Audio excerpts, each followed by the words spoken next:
स्वागत है आपका दोस्तों एक बार फिर से हमारे चैनल मेरी नॉलेज यानी मेरिक पर।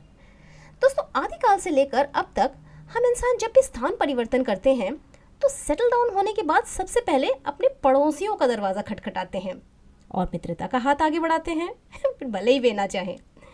तो पृथ्वी पर आकर सेटल हुए भी हमें करीब 2 मिलियन ईयर्स तो हो ही गए हैं।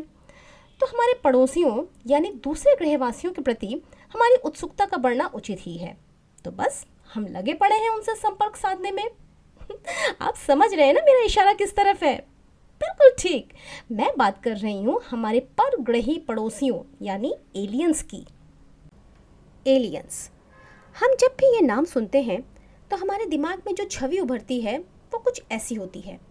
स्पेसशिप से बाहर आता हुआ एक लंबा अजीब सा प्राणी, या फिर एक छोटा और प्यारा सा जादू, या फिर इन दोनों से परे खूंखार सा जीव जिसका एकमात्र उद्देश्य है मानवता का विनाश। ये है एलियंस के वे रूप जो हम मूवीज में देखते हैं। पर इन फिल्म मेकर्स को कैसे मालूम कि एलियंस ऐसे ही दिखते होंगे? दोस्तों, एलियंस में हमारी दिलचस्पी अभी अभी जागृत नहीं हुई है।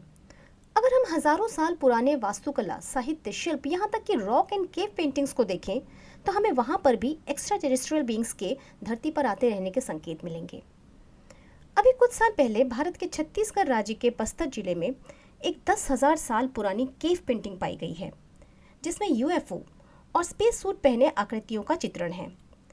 यहाँ के वासी कई हजारों सालों से रोहेला के बारे में सुनते आ रहे हैं जो उड़न तश्तरी में आते थे और एक दो ग्रामवासियों को उठाकर ले जाते थे। वे ग्रामवासी आज तक कभी वापस नहीं आए।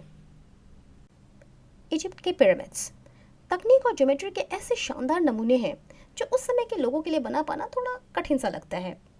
विल्शर इंग्लैंड का स्टोनहेंज, मेक्सिको का तेओतिहुआकान और ईस्टर आइलैंड के बुद्ध हर एंगल से किसी एडवांस सिविलाइजेशन के काम लगते हैं। नास्का लाइन्स को अगर हम ऊपर से देखें तो ऐसा लगता है मानो किसी स्पेसशिप लैंडिंग के लिए बनाए गए हों। भारत में हजारों साल पुराने मंदिरों के शिल्पों में साइंस, मुख्यतः स्पेस साइंस और ब्रह्मांड से जुड़ी वस्तुएं देखने को मिलती हैं। आखिर कौन देता था यह ज्ञान उस समय के शिल्पकारों को? तो क्या है सच? क्या दूसरे ग्रहों पर भी जीवन है और क्या एलियंस वास्तव में होते हैं? हालांकि साइंटिफिक कम्युनिटी बिना सबूत के किसी भी बात पर विश्वास नहीं करती, पर फिर भी साइंटिस्ट इतना तो मानते हैं कि इस अथाह यूनिवर्स में जहां अकेले मिल्की वे में ही 100 से 400 बिलियंस के बीच स्टार्स और ढेर सारे प्लैनेटरी सिस्टम्स हैं, तो हम अकेली सभ्यता तो हो नहीं सकते। इसी तरह की एक हल्की फुल्की चर्चा 1950 में एक लंच टेबल पर चल रही थी। उस टेबल पर मौजूद थे उस समय के प्रसिद्ध Italian American physicist Enrico Fermi. अपने कलीग्स की बातों को सुनकर वे अचानक बोल उठे, सो वेयर इज एवरीबॉडी? जाहिर है उनका इशारा एलियंस की तरफ था। फर्मी का सीधा सा तर्क था कि इतने विशाल ब्रह्मांड में हो सकता है हमारी पृथ्वी की तरह दूसरे स्टार सिस्टम्स में भी जीवन की शुरुआत हुई हो, जो टेक्नोलॉजिकली काफ़ी एडवांस हो और जिनके पास विकसित स्पेसशिप्स भी हो। अगर ऐसा ही है तो अब तक हमें ऐसे किसी एलियन सभ्यता से मिले क्यों नहीं? फर्मी ने आगे कभी इस बात पर कोई टिप्पणी नहीं की, पर उनके इस प्रश्न ने एस्ट्रोफिजिसिस्ट के लिए मानो एक पिटारा खोल दिया। 1961 में फ्रैंक ड्रेक नामक अमेरिकन एस्ट्रोफिजिसिस्ट ने एक इंटरेस्टिंग इक्वेशन पेश किया जिसे सॉल्व करने पर यूनिवर्स में कितनी और सभ्यताएं हैं इसका पता लगाया जा सकता है। पर अफसोस की वेरिएबल्स की पूर्ति ना होने से इस इक्वेशन से कभी कोई ठोस जानकारी नहीं मिली। इसी क्रम में आगे चलते हुए 1984 में search for extra terrestrial intelligence यानी सेटी की स्थापना हुई और तब से लेकर आज तक हम लगातार यूनिवर्स में सिग्नल्स भेज रहे हैं, या यूं कहें तो लाउड स्पीकर लगाकर एलियंस को कह रहे हैं कि देखो भाई ये है हमारी लोकेशन, आओ आकर हमसे मिलो। तो क्यों किसी एलियन ने अभी तक हमारे दरवाजे पर दस्तक नहीं दी? देखिए, इसके 2-3 कारण हो सकते हैं। पहला, हमने जो भी तरक्की की है वो मुश्किल से सिर्फ 100 साल पुरानी है, तो हो सकता है हमारे उपकरण इतने बेसिक हैं कि वे दूसरी सभ्यता का पता लगाने में असक्षम हो। ब्रह्मांड काफ़ी विस्तृत और लगातार फैल रहा है।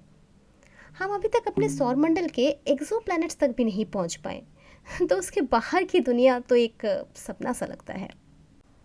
दूसरा कारण ये भी हो सकता है कि शायद वे हमारे इवोल्यूशनरी स्टेज में आए हों, हमारे डीएनए के साथ एक्सपेरिमेंट किया हो और हम में से चोजन वन को ही उनके बारे में पता हो।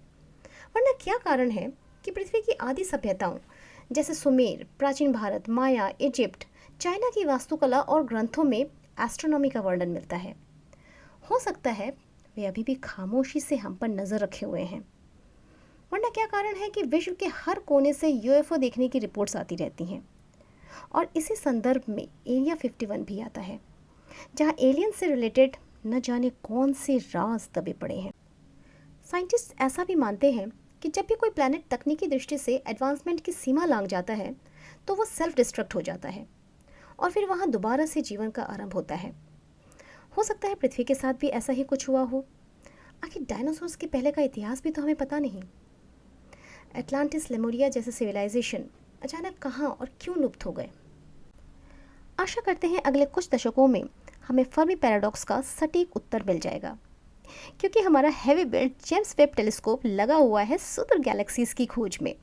और हाँ, उसे कई सारे अर्थ लाइक प्लैनेट्स तो मिले हैं, पर क्या उन प्लैनेट्स पर लाइफ है? और अगर है तो किस तरह की? सिंगल सेल्ड माइक्रोब्स, हमारी तरह, या हमसे भी कोई एडवांस स्पीशीज? तो बस अपने कानों को साफ रखिए और दिमाग को अलर्ट, क्योंकि किसी भी दिन हमें स्पेस से हेलो सुनने को मिल सकता है।